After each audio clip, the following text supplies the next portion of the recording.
Chapter 5. Not My Business.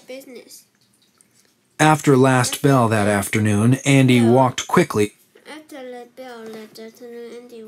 through the halls. He wanted to find Emmett as soon as he could. He didn't want to face Gary and the goons on his own. Sure enough, as soon as he stepped outside, Emmett was there. "Hey," Andy said. "You weren't in school today at all." "Maybe you just didn't see me," Emmett said. He started walking and Andy followed.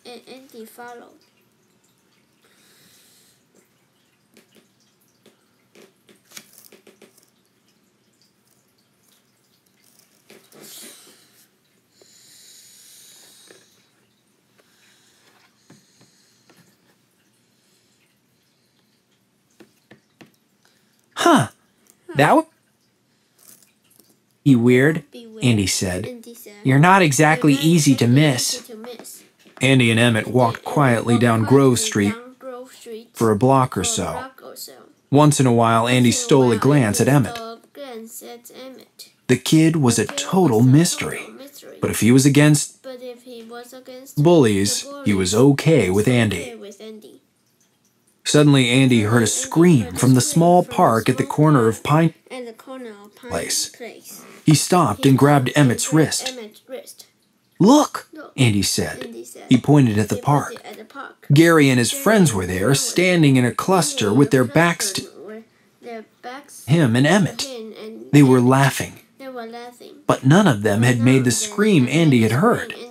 He was almost positive that it had sounded like a girl. "Come on," Andy said. He jogged across the intersection toward the park. "Hey," he called. Gary and his friends turned to watch Andy coming.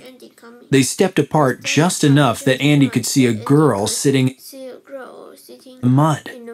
That's who had screamed, their latest victim. Andy muttered over his shoulder, "Teach those jerks a lesson." Emmett didn't reply. Andy added, "Come on, Emmett. Stop Gary and his friends from picking on that girl." Emmett still didn't reply. Andy turned around and saw that he hadn't followed him at all. He was standing on the opposite corner like a statue. Andy jogged back over. "What are you waiting for?" he asked. "Aren't you going to stop Gary and his friends?" "That is none of my business," Emmett said. "I will not interfere."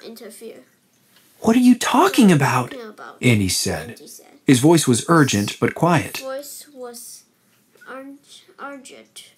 He didn't want Gary and his friends to overhear.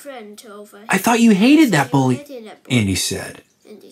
"I do not hate him," Emmett said. Andy sighed.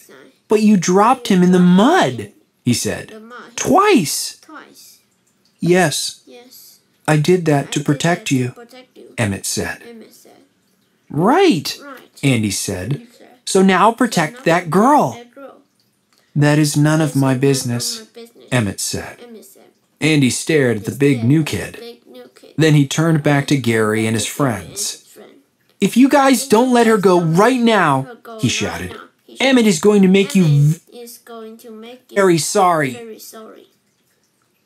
Gary and the other two bullies exchanged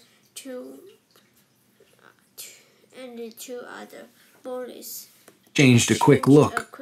Then they grabbed the girl's bag and ran away in the opposite direction. Andy knew that he should make sure the girl was okay. But first, he turned to face Emmett. "What's your problem?"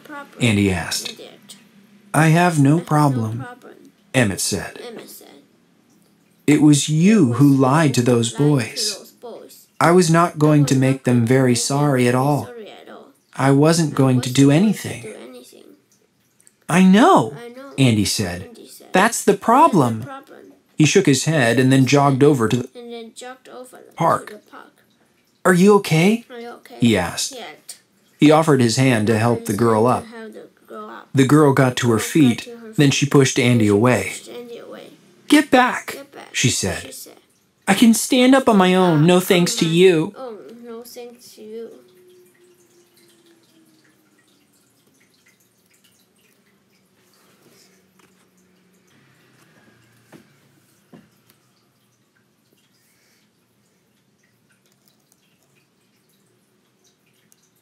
"I scared off those jerks," Andy said. "Oh, please," the girl said.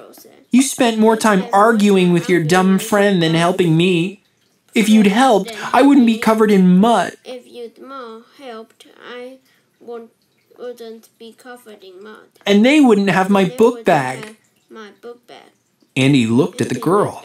She really was covered in mud. Her clothes were ruined.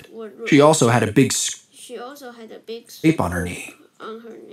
"You know," the girl went on, "I've seen you and your new friend. I saw how he stood up to those bullies for you. I thought it was pretty cool.